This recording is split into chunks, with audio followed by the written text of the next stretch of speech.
y nos encanta que rompas nuestros programas, nuestras estructuras, Señor, porque esto se trata de ti, no de nosotros. Así que te bendecimos, Dios, esta tarde, pero permite que la palabra que hoy sea sembrada, Dios, en nuestro corazón dé fruto, que podamos seguir creciendo y avanzando en los fundamentos de la palabra, Señor, para seguir siendo ese edificio que crece de una manera fuerte para la gloria tuya, Señor. Te agradecemos en el nombre de Cristo Jesús y bendigo a cada uno de tus hijos, a cada familia aquí representada. Dios, abre nuestro entendimiento espiritual, Señor, te lo pedimos en el nombre de Cristo Jesús, y todos decimos amén. Saluda al que está a tu lado, dile: qué bueno que adoramos juntos esta tarde.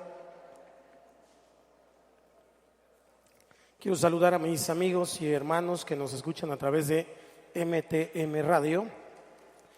Hoy vamos a continuar con la enseñanza de resurrección de los muertos.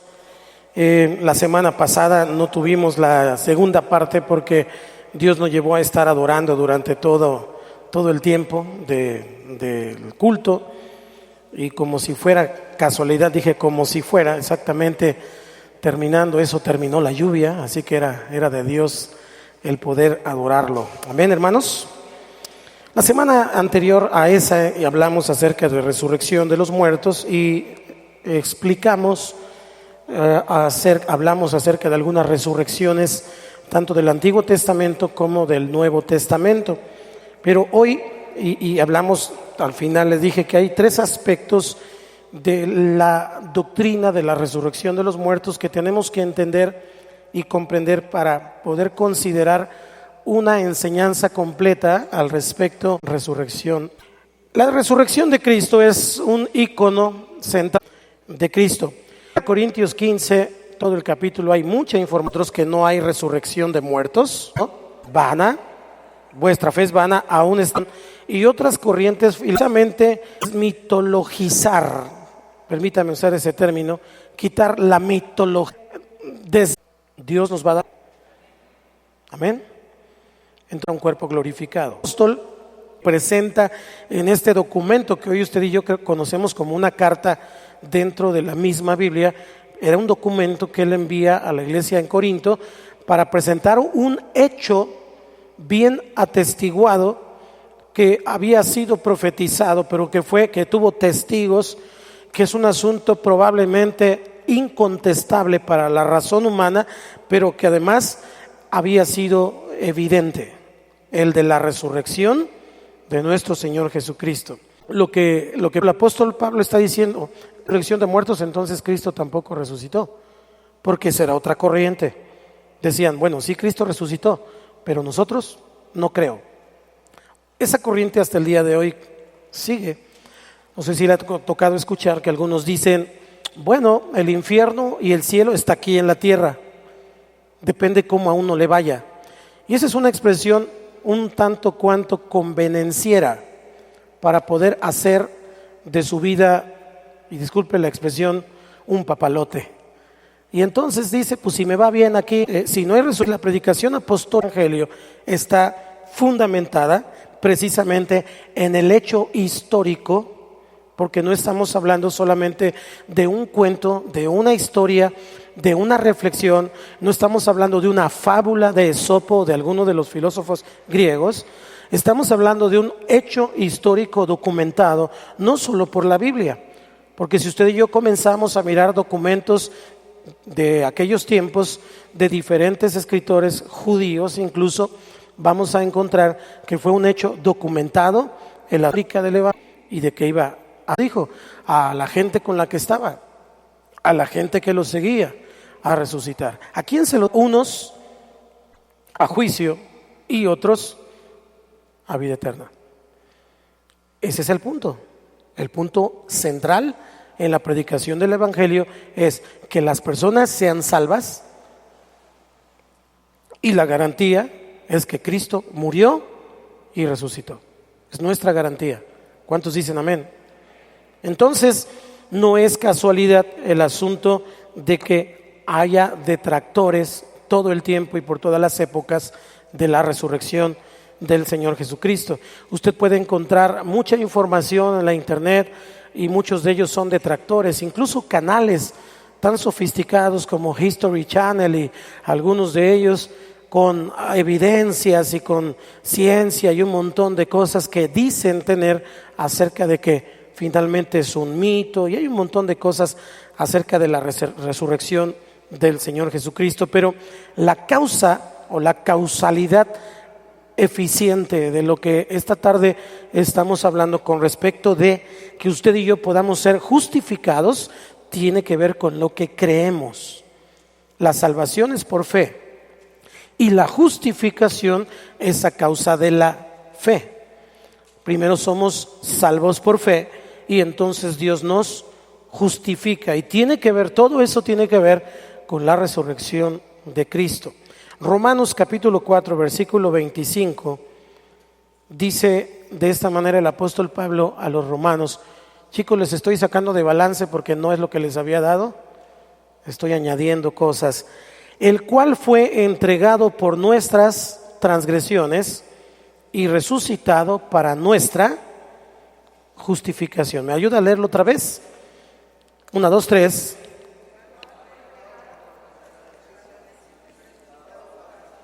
Así es. Cristo fue entregado por nuestras transgresiones, es decir, por nuestro pecado, por algo que usted y yo debíamos, pero fue resucitado para nuestra justificación. Escuche, si Cristo no hubiera resucitado, usted y yo no podríamos ser justificados. Por lo tanto, no podríamos tener un futuro.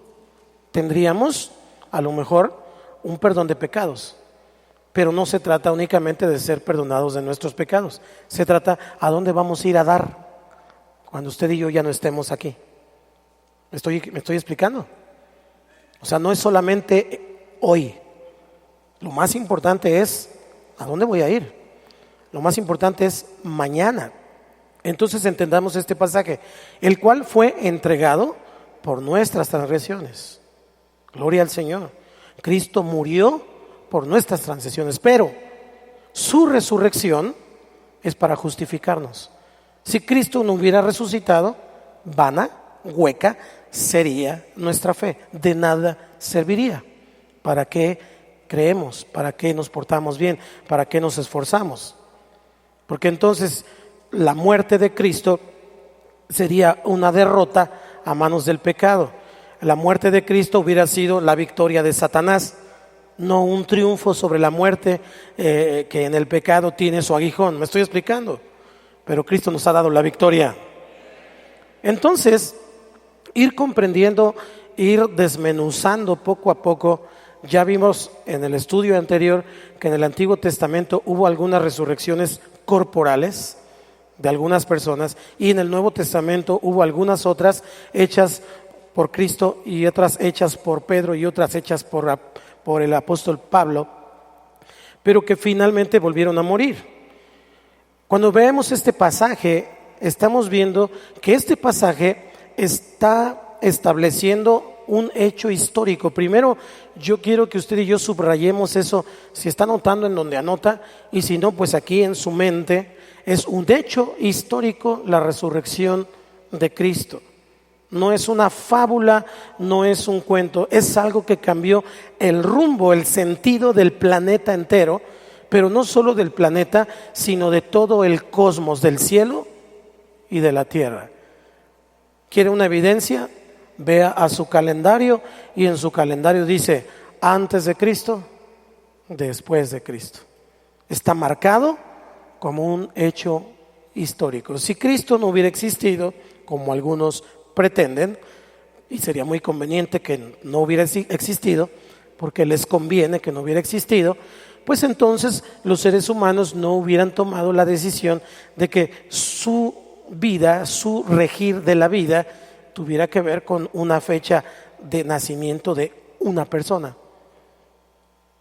Entonces nuestro calendario está basado en el antes y en el después de Cristo. Había sido profetizado ya en el Antiguo Testamento, estamos hablando de la resurrección, y había sido avalado por una gran multitud de testigos de primera mano que habían visto vivo al Señor después de haber muerto, de haber sido sepultado y que durante 40 días anduvo caminando con todos ellos después de haber resucitado, con un cuerpo. Diga conmigo, con un cuerpo. Entonces estamos viendo que hay un valor aquí. ¿Ha escuchado la palabra apologético? Apologética significa la defensa de lo que creemos. Aquí hay un valor que usted y yo tenemos que defender o que ser apologéticos. Le estoy enseñando ya otras palabras para ir a otro nivel, ¿ok? Dile que está a un lado, mi querido teólogo, bienvenido esta tarde. Hablando de apologética, el apóstol Pablo es el más grande apologético porque él defiende todos estos puntos doctrinales dándoselos a la iglesia.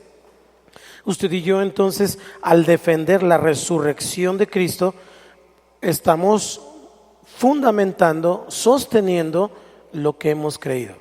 Porque si usted y yo dejamos solo la muerte de Cristo, pues es un hecho maravilloso por amor y gloria al Señor. Se da cuenta que hemos venido teniendo un estudio sistematizado y estudiamos la cruz, lo que ocurrió, lo que pasó. Pero si solamente hubiera sido la cruz y su muerte, pues sería una linda historia y nada más. Pero el hecho maravilloso, sobrenatural y que tiene que ver con tu futuro y el mío es su resurrección. Porque entonces esa resurrección nos da a usted y a mí un futuro de bendición, un futuro de esperanza.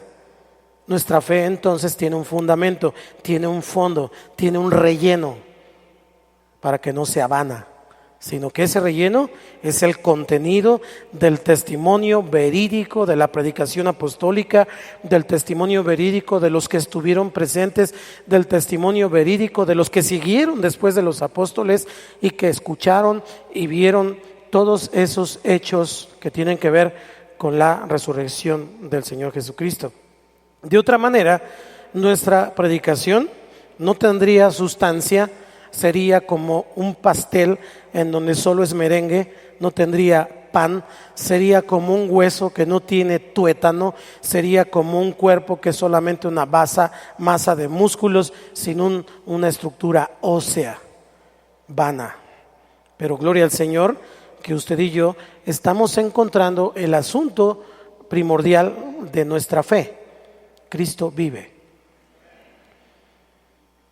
Cristo vive y esa es una verdad que hace temblar a Satanás. Cuando usted tenga problemas, cuando usted tenga aflicción, cuando vea los problemas del tamaño de Goliat, acuérdese que Cristo vive. Hebreos 11:1 dice, ya se lo sabe de memoria, es pues la certeza de lo que se espera y la convicción de lo que no se ve. Usted y yo tenemos una fe cierta. ¿Por qué cierta? Y yo quiero aquí detenerme un poquito en este asunto. Nuestra fe es cierta porque está documentada históricamente. Nuestra fe es cierta porque hay documentos legales que avalan lo que estamos creyendo. No somos una bola de borregos como el mundo piensa. No somos una bola de gente que cree ciegamente. La fe no es ciega. De hecho, para poder ser un cristiano verdadero hay que comprender muchas cosas de una manera sobrenatural por revelación del Espíritu Santo y otras tantas por lógica y por lectura para poder tener un fundamento de lo que hemos creído. El apóstol Pablo decía, yo sé a quién le he creído. Yo sé lo que he creído. Y entonces eran capaces de dar su vida misma, eran capaces de ser perseguidos, eran capaces de ser quemados, eran capaces, la iglesia que continuó después de los apóstoles, fueron decapitados, fue un montón de cosas y no se rajaban.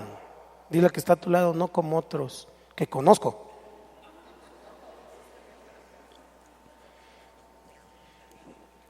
Pero se da cuenta, quiero explicar esto.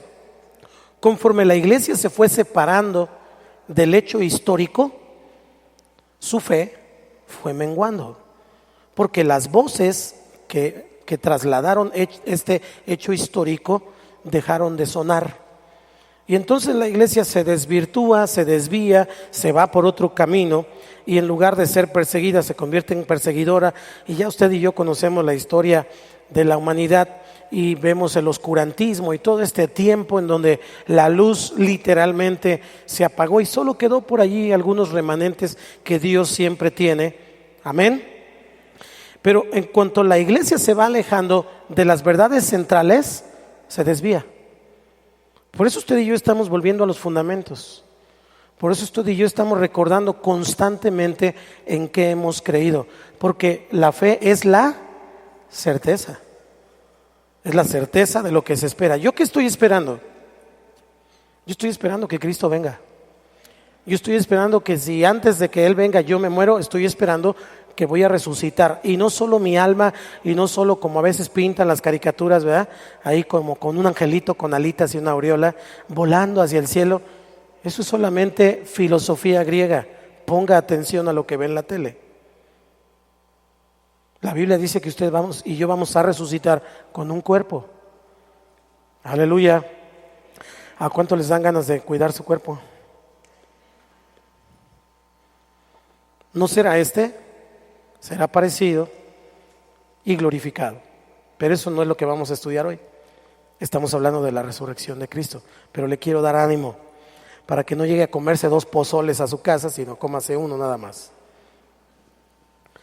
Cuando entendemos esto, entonces, hermanos, vamos entonces a ver que el Señor Jesucristo empieza a anunciar esta resurrección y a partir del versículo 17 al 19, ¿me ayuda a leerlo, por favor?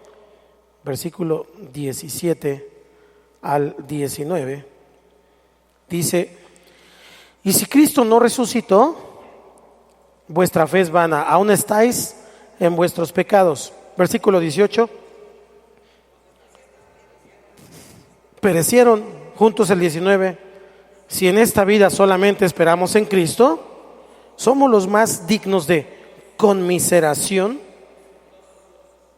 de todos los hombres. En este pasaje el apóstol Pablo entonces está diciendo que sería vana nuestra fe, sin perdón de pecados, sin regeneración espiritual, sin Cristo y sin esperanza.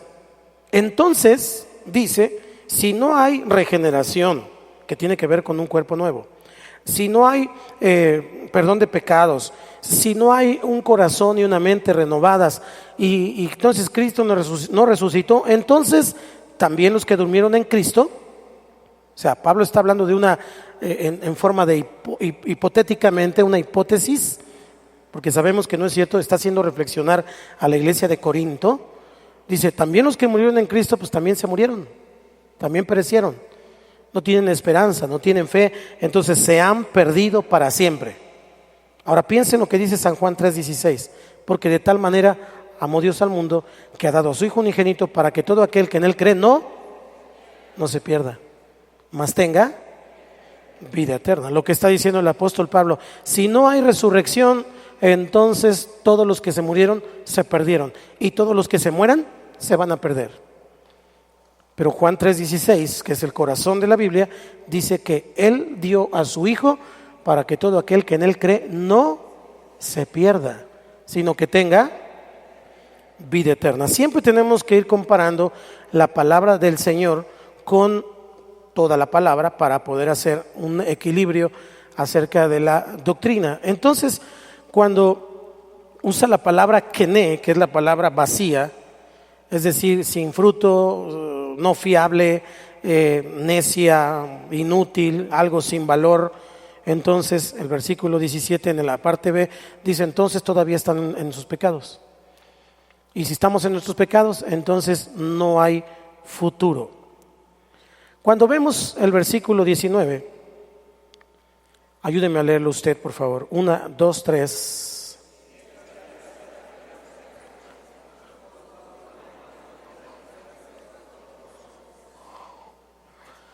Literalmente en la Reina Valera de 1977 dice, si solamente en esta vida tenemos puesta nuestra esperanza, literalmente decir, solamente estamos esperando en Cristo, entonces dice, solo somos los más dignos de lástima de todos los hombres. Porque entonces, ¿qué está diciendo en este pasaje? Hay condensadas tres cosas en este solo pasaje. Primero, que una persona que no resucita se ha perdido. Esa es la primera cosa que está diciendo el apóstol. Somos los más dignos de conmiseración, porque estamos creyendo en algo que no pasó. Estaríamos creyendo en algo que no ocurrió. Entonces, wow, las escrituras nos hablan de no hablan de la salvación del alma. Las escrituras hablan de la salvación de la persona. Y una persona es persona por todas sus características de personalidad. ¿Qué hace a alguien una persona? Usted sabe, dígame. Bueno, hablando bíblicamente, su espíritu, su alma y su cuerpo. Pero ¿por qué hablamos de la persona de Dios? Porque habla, porque piensa, porque tiene decisión, porque tiene raciocinio. Usted y yo somos hechos a la imagen y semejanza de Dios. Y no se le puede decir a un perro persona. Las personas son los seres humanos, porque tienen la imagen y la semejanza de Dios. Es decir, podemos pensar, tenemos un libre albedrío, usamos nuestra voluntad a nuestro antojo, aunque no debiera de ser así, sino si usted lee los Evangelios se dará cuenta que Jesús, después de haber resucitado durante esos 40 días, se aventó unos pescados a la leña ahí con sus discípulos y anduvo. Algunos me preguntan, esa es su preocupación mayor, pastor, ¿en el cielo se va a comer? Y yo dije, aleluya. Cristo, cuando resucitó, comió. Amén, dice aquel.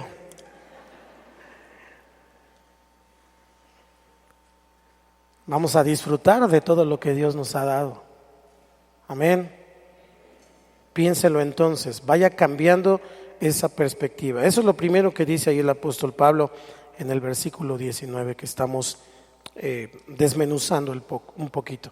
El otro, hay un adverbio ahí que es en el griego monón y está en el original al final de la frase para dar a entender si a eso se reduce todo, es decir, a poner nuestra esperanza en Cristo en esta vida temporal, terrenal, entonces somos unos desgraciados dignos de lástima. ¿Para qué creer en algo o en alguien que no es cierto? La Biblia enseña que la iglesia de Corinto tenía una religión, pero vivía, es decir, había creído en Cristo, pero vivía de tal manera como si Cristo no fuera a resucitar. Es decir, murmuraban unos de otros, se peleaban unos con otros, se mordían unos a otros y tenían ahí una serie de conflictos. Solo pasa en la iglesia de Corinto. Vivían como si Cristo no hubiera resucitado. Y entonces el apóstol estaba diciendo, pues no le hagan de emoción. O somos o no somos. O estamos en Cristo o no estamos en Cristo. Porque si Cristo no resucitó, entonces ¿para qué? Comamos, bebamos, hagan lo que quieran, de todos modos no va a pasar nada, o de todos modos todos se van a ir al infierno. Pero ¿cuántos saben que no es así? ¿Cuántos saben que no es así? ¿Por qué serían los creyentes, como dice el apóstol, en esta hipótesis que él está planteando? ¿Por qué serían los creyentes tan dignos de lástima de todos los hombres si su esperanza en la vida eterna que Cristo había prometido, evangelio, muero?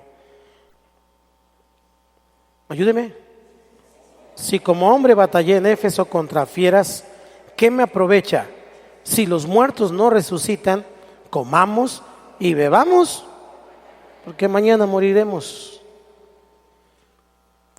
Los que no creen, todos los que ignoran a Jesús, todos los que no quieren recibir a Jesús como su Señor y Salvador, tienen el consuelo de dar rienda suelta a sus apetitos, a sus pasiones mientras vivan, y por eso dice el apóstol, pues comamos, bebamos, porque mañana moriremos. Es decir, ya que la vida es corta, pues saquémosle el jugo a todo lo que podamos sacarle jugo. Al fin que aquí en León, Guanajuato, ¿sí se sabe ese versículo? Eso sí se lo sabe, ¿verdad? ¿Cómo dice? ¿Cuál es el complemento? La vida no vale nada. Pues la vida es corta, hay que vivir la vida, hay que disfrutarla. Escucha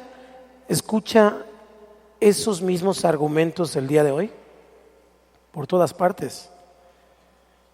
Por todas partes. La vida es muy corta y vamos a vivir y somos jóvenes y finalmente eso es lo que piensa el no creyente. Y es lo que está diciendo el apóstol Pablo. Si tú no crees que Jesús resucitó, mira, ni la hagas de emoción con decir amén y aleluya, no te vas a ir al cielo. La salvación es por fe. Es todo. Si no crees, cáile. Síguele dando rienda suelta a tus asuntos, de todos modos vas a ir al mismo lado. ¿Estamos aquí? Eso. Para hablarlo en la versión Yautepec, ¿no? Para hablarlo en la versión nuestra. Entonces, mis amados, ¿qué pasa con los que sí creemos? ¿Cuántos creen que Cristo resucitó? Los que creemos que Cristo resucitó, el creyente que cree que Cristo resucitó, frena sus pasiones, controla sus apetitos, pasa por dificultades, pasa por persecuciones, precisamente porque tiene fe en el Señor y la esperanza que el Señor ha puesto en nosotros de vida eterna. Por eso. No porque usted y yo seamos mejores o porque seamos más fuertes. Usted también tiene tentaciones. Se quedaron bien callados. A usted también le dan ganas de sacar la espada de repente, de bajarse de la cruz de repente y de contestarle al otro igual como le dijo. ¿No es cierto? Y estoy hablando nada más de lo sencillito. Pero hay otras pasiones y hay otras tentaciones que Dios guarde. Aleluya. ¿Qué es lo único que nos detiene? Sea sincero. Porque si pudiera, porque si la Biblia dijera otra cosa, ¿desde cuándo? Pero es el Espíritu. ¿Cómo se llama el Espíritu? No escucho. Santo. Es el Espíritu Santo el que nos ayuda, nos anima y produce santidad.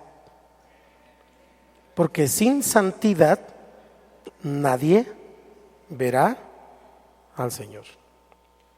Esta esperanza que usted y yo tenemos en Cristo Jesús, de que Él ha resucitado, es la que inclina la balanza precisamente hacia un eterno.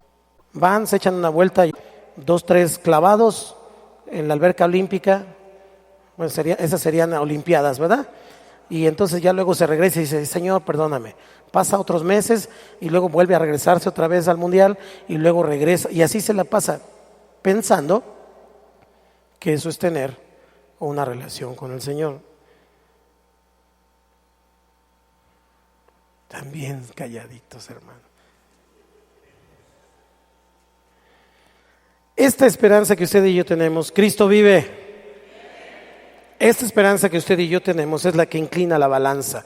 Y entonces este asunto, donde sean las dificultades, los problemas, las tentaciones, todo aquello que resistimos, usted y yo vamos creciendo en un peso de gloria, que finalmente cuando el Señor viene y ve nuestras vidas, revisa nuestras vidas, dice, vas muy bien, échale ganas, ahí te va otra prueba, aleluya, porque vas bien, aguantaste esta, ahora va la otra, no diga amén, puede decir ay, pero lo que le estoy diciendo es ánimo, porque eso tiene que ver con vida eterna.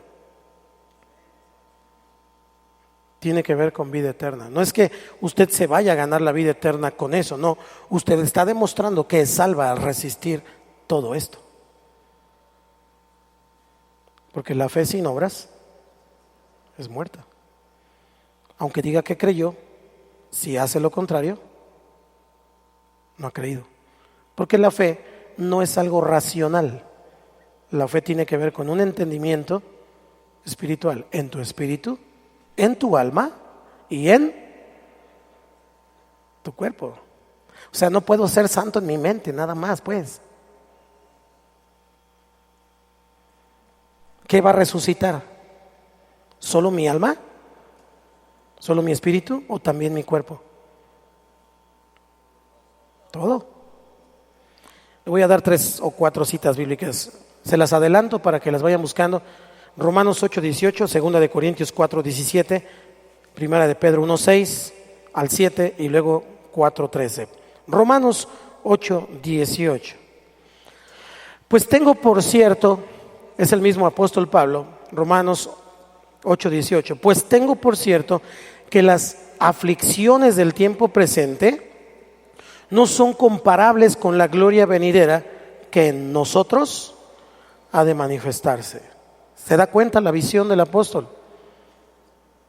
Pablo padeció un montón de cosas. Para empezar, era soltero. Bueno, ahí no sé si era ventaja o era problema, pero para empezar era soltero, no dormía calientito.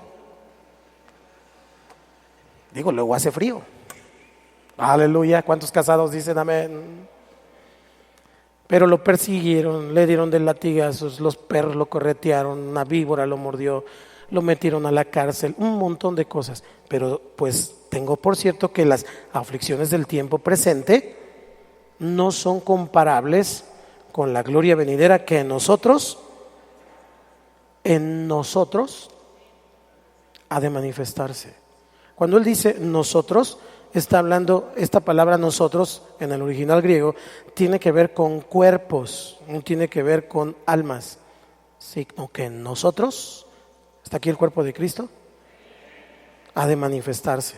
Segunda de Corintios, capítulo 4, 17, dice, porque esta leve tribulación momentánea produce en nosotros un cada vez más excelente y eterno peso de gloria. Es para mí admirable el apóstol Pablo porque pues él no tomaba como persecución que llegaran los de Electra a tocarle la puerta y decir, oiga, me debe. Entonces, ay Señor, mira cómo sufro de persecuciones por causa tuya. ¿Para qué se endeuda? Pague, eso no es persecución. El Señor dice, no debáis nada a nadie, ni a Electra, ni a la Coppel, ni a nadie. El apóstol no decía, ay, es que mi vecino no me habla, estoy siendo perseguido. Es que voy a tal lado y me fruncen el ceño y la boca me la enchuecan. Son niñerías. ¿Cuántos cristianos están aquí? Esas son niñerías y desde el punto de vista analizando lo que el apóstol Pablo padeció y el adjetivo calificativo que le da a lo que padeció, leve, significa que lo que tú y yo padecemos es una insignificancia comparado con lo que él padeció. Porque él dice esta leve tribulación y además entendía que era momentánea. Esta leve tribulación momentánea produce en nosotros un cada vez más excelente y eterno peso de gloria. Es decir, cuando el Señor venga y yo resucite, entonces voy a tener mucho en mi mochila de bendición. Voy a leer el apóstol Pedro también participa en esta doctrina, 1 de Pedro 1:6 al 7 y luego 4:13. Dice, en lo cual vosotros os alegráis, aunque ahora por un poco de tiempo, si es necesario, tengáis que ser afligidos en diversas pruebas, para que sometida a prueba vuestra fe, mucho más preciosa que el oro, el cual, aunque perecedero, se prueba con fuego, sea hallada en alabanza, gloria y honra cuando sea manifestado Jesucristo, es decir, cuando venga por segunda vez. El apóstol está poniendo como ejemplo un crisol. Un crisol es un lugar donde se pone el oro, no el perico, el oro, el metal, y se pone allí y se calienta a una temperatura de tal manera que se derrite. Y cuando se derrite, los sedimentos, es decir, lo que no es oro, se separa. Y entonces el orfebre que está haciendo las figuras o los anillos o lo que sea con oro, separa todo eso y deja el oro puro. Y usted ve que hay oro de 14 y oro de 24 y así. Tiene que ver con esa pureza. Dice el apóstol que nuestra fe es sometida a pruebas. Ahora, no es el diablo, porque hay personas que toda la culpa le echan al diablo.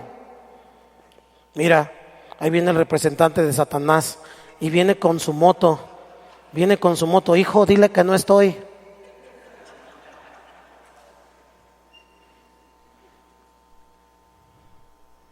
Dios nos prueba. Dios no nos mete en tentación, Él no nos pone la tentación, pero permite que pase la tentación para ver si caes o no caes. Ser tentado no es pecado, el pecado es caer en la tentación. El mismo Señor Jesucristo fue tentado y dice la Biblia en todo, o sea, en todo tipo de tentación que usted y yo hayamos tenido, todas, el Señor Jesucristo las experimentó también. Y tenía al Espíritu, ¿qué? El mismo que tenía Él, es el mismo que tienes tú. Dice, para que sometida a prueba vuestra fe, mucho más preciosa que el oro, el cual, aunque perecedero se prueba con fuego, sea hallada en alabanza, gloria y honra cuando sea manifestado Jesucristo. Versículo 13 del capítulo 4 de Primera de Pedro dice, ayúdeme por favor, sino gozaos por cuanto sois participantes de los padecimientos de Cristo. ¿Lo tiene? 4:13. 4:13. 1, 2, 3. Sino gozaos por cuanto sois participantes de los padecimientos de Cristo, para que también en la revelación de su gloria os gocéis. El apóstol Pedro dice, deja de estar de llorón, deja de estar quejándote cuando tienes tribulaciones, cuando tienes pruebas, cuando tienes padecimientos. Si estos padecimientos son por causa del Señor, gózate.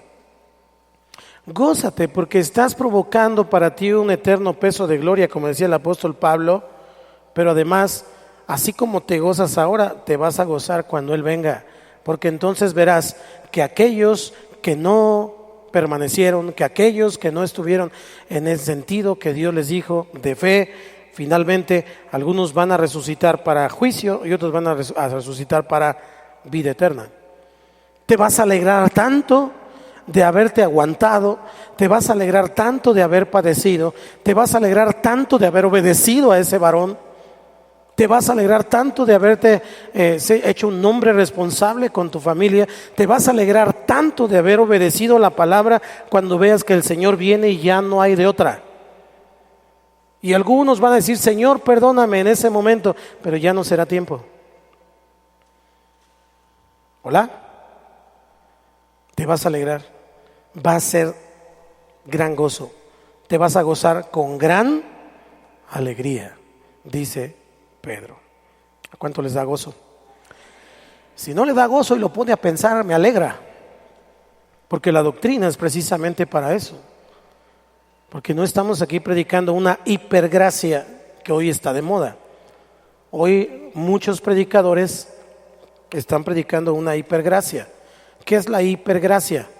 Vive como quieras, haz lo que quieras, al fin que Cristo te perdona. Jesús no dijo eso. Jesús dijo, yo te perdono, yo paso por alto tus pecados, pero a partir de hoy que te estoy perdonando es borrón y cuenta nueva. Dile al que está a tu lado, buenas tardes. Si usted y yo ampliamos esto, tendríamos que ir a Apocalipsis, para que en Apocalipsis entonces miráramos que hay un libro en donde el Señor está anotando todas nuestras obras.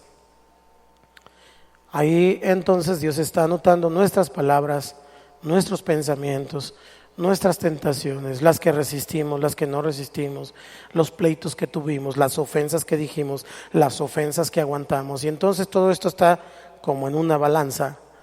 Y en esa balanza usted y yo estamos cada día padeciendo, estamos siendo perseguidos, pero finalmente la balanza del peso de gloria tiene que ganar. Yo no estoy diciendo que somos perfectos, estoy diciendo que somos perfectibles, que cada día tenemos que ser mejores por una sola razón: Cristo vive, Cristo ha resucitado. Voy a ir finalizando entonces por este día. Se proclama entonces la resurrección de Cristo como el primer ejemplo de una verdadera, aprendas esta palabrita, anastasis, que eso significa en griego la resurrección, pero que significa levantarse o ponerse de pie. Eso significa resurrección, ponerse de pie, apoyarse sobre ambos pies. Y ya desde ahí nos está dando la idea de que es una resurrección corporal, porque un alma no tiene pies, un espíritu no tiene pies, pero anastasis significa levantarse, ponerse de pie, eso significa. Ahora, en el Nuevo Testamento, que se traduce resurrección aproximadamente 38 veces, en el versículo 20 de 1 Corintios 15, dice, vaya ahí conmigo, 1 Corintios 15, mas ahora Cristo ha resucitado de los muertos, primicias de los que durmieron es hecho. Y allí dice primicias, primicias, primicias. ¿Cómo dice? Primicias de los que durmieron es hecho. Ahora, espéreme. ¿Qué no vimos la semana pasada que en el Antiguo Testamento algunos resucitaron y que en el Nuevo Testamento otros resucitaron? ¿Por qué dice el apóstol primicias de los que durmieron es hecho? ¿Por qué dice eso? Porque Cristo en realidad es el primero de todos los demás que vamos a resucitar de esa manera, como Cristo. Todos los casos anteriores, escuche bien, de restitución de vida, fueron casos solamente de revivificación. Es decir, estaban muertos y Dios los trajo a la vida, pero volvieron a morir. O sea, Lázaro no sigue vivo. ¿Estamos aquí? Volvieron a morir. O sea, Jesús, vamos a decir que los rescató de la muerte en ese momento y los volvió a dar vida para seguir viviendo, pero llegaron a cierta edad que finalmente tuvieron que morir. Entonces, mas ahora Cristo ha resucitado de los muertos, primicias de los que durmieron, ha sido hecho. Es decir, resucitó. Es muy diferente resucitar que revivificar. Algún día vamos a ver milagros de revivificación. Yo creo que muchas personas, porque estoy sintiendo el fuego del Espíritu Santo, que va a venir con una ola de milagros en nuestra ciudad, en nuestro estado. Hasta los de MTM Radio se espantaron.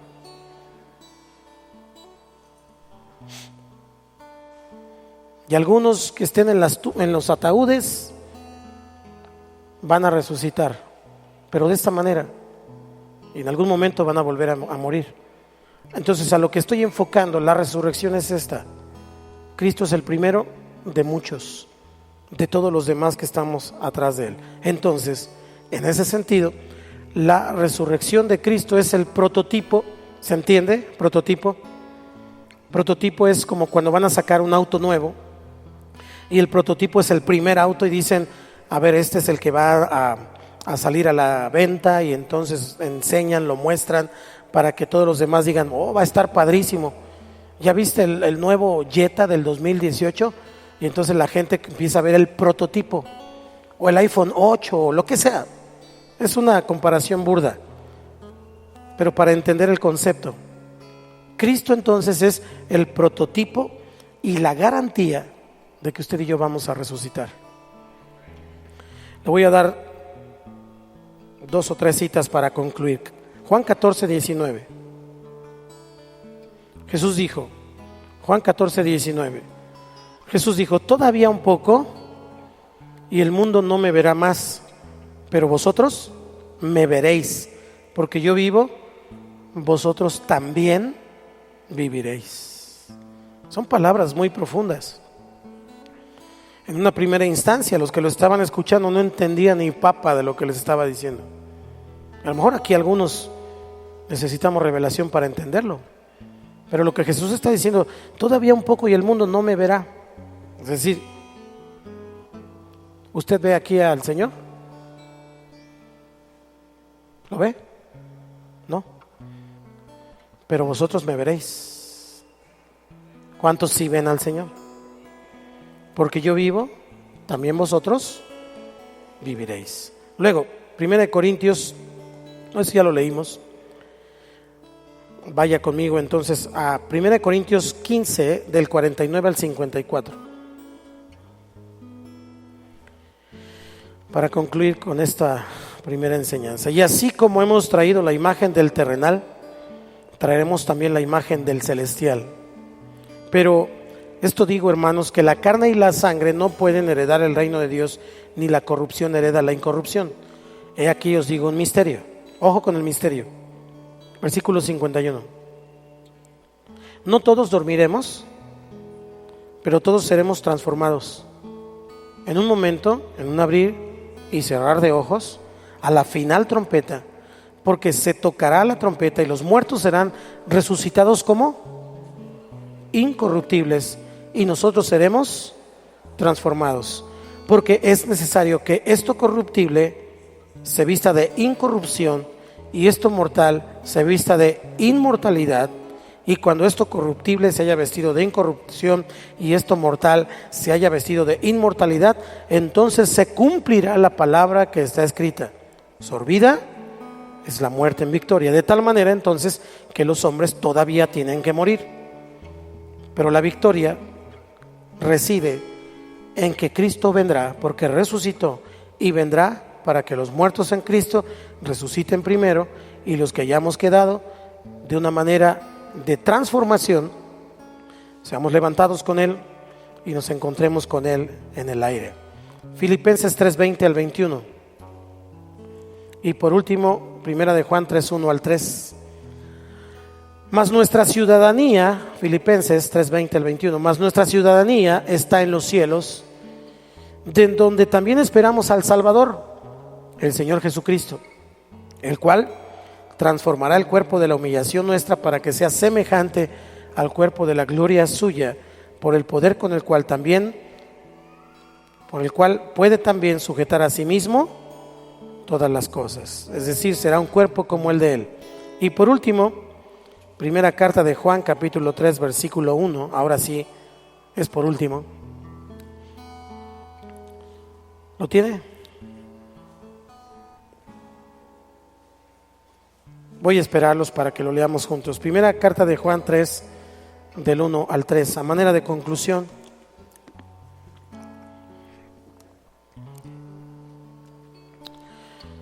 Sígalo conmigo ahí en su Biblia. Mirad cuál amor nos ha dado el Padre para que seamos llamados hijos de Dios. Por esto el mundo no nos conoce porque no le conoció a Él. Amados, ahora somos hijos de Dios y aún no se ha manifestado lo que hemos de ser, pero sabemos que cuando Él se manifieste seremos semejantes a Él, porque le veremos tal como Él es. Y todo aquel que tiene esta esperanza en Él se purifica a sí mismo, así como Él es puro. Dice entonces pues el apóstol Juan que debemos cada día purificarnos, cada día tratar de ser mejores cristianos, cada día tratar de ser mejores personas, obedeciendo el mandato que Dios nos ha dado. ¿Por qué? Porque Él resucitó. Es un hecho histórico, es un asunto central en nuestra fe. Y si usted y yo no creemos que Cristo resucitó, entonces vana sería nuestra fe. Pero si creo que Cristo resucitó, entonces me purifico a mí mismo, así como Él es puro. Es decir, todos los días busco ser mejor en sus fuerzas, con su consejo, con su palabra, resistiendo, porque eso añade cada vez un más excelente peso de gloria. Hermanos, Cristo ha resucitado. La próxima semana le voy a dar las razones de la resurrección y la evidencia de que Cristo resucitó. Así que no se lo pierda, misma hora y mismo canal, ¿ok? Ahí en su lugar cierre sus ojos y demos gracias porque Cristo ha resucitado. Padre, gracias porque a través de la doctrina tú nos enseñas, Dios, nuestro caminar, cómo debemos conducirnos. Padre, es prudente el Padre nuestro en esta hora pidiéndote perdón por nuestras ofensas. Perdona nuestras ofensas, así como también nosotros perdonamos a los que nos han ofendido. Perdónanos, Señor, si te hemos fallado, porque al hacerlo estamos haciendo a un lado tu resurrección, Señor. Tal vez hemos vivido como si tú no vivieras, como si tú no vinieras por segunda vez. Ayúdanos a estar conscientes de esto, conscientes de que puedes venir en cualquier momento, en cualquier instante puedes regresar, en un abrir y en un cerrar de ojos, dice tu palabra. Pon temor en nuestros corazones, ayúdanos, Dios, ayúdanos. Sabemos que hay tentaciones, hay pruebas, hay aflicciones, hay persecución, pero Dios, ayúdanos a permanecer firmes en ti. No permita, Señor, que podamos dar marcha atrás a lo que tú nos has enseñado. Tú has resucitado y eres primicia de los que durmieron. Nosotros sabemos que vamos a vivir porque tú vives. A ti sea la gloria, la honra, la alabanza por los siglos de los siglos. Y todos decimos amén. Dile al que está a tu lado, Cristo vive. Gracias al Señor. Padre, gracias por tu palabra. Yo quiero dirigirme a los que esta tarde están con nosotros por primera vez. Qué bueno que están con nosotros porque Dios tiene un plan con cada uno de nosotros y no es casualidad que esta tarde hayamos hablado de este tema. Dios siempre sabe de qué tenemos necesidad. Pero no solamente el Señor quiere que usted reciba el tema. Dios lo que quiere es que usted sea salvo y esa salvación es por fe. Así que yo le invito a hacer una oración, como dice Romanos capítulo 10, versículo 9 y 10, que con el corazón se cree para justicia, pero con la boca se confiesa para salvación. Es decir, ya la obra la hizo Cristo en la cruz, pero nos toca a nosotros reconocer esa obra. ¿Cómo la reconocemos?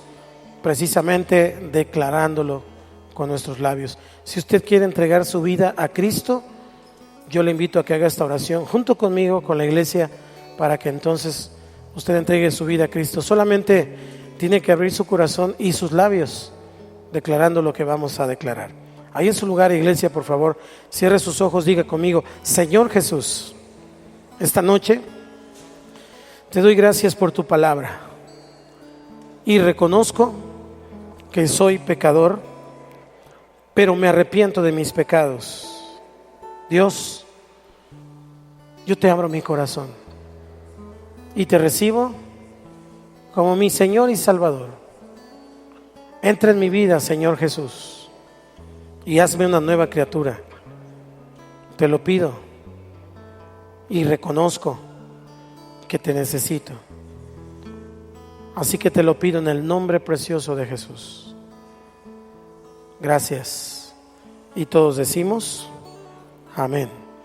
Gloria al Señor. Si usted hizo esta oración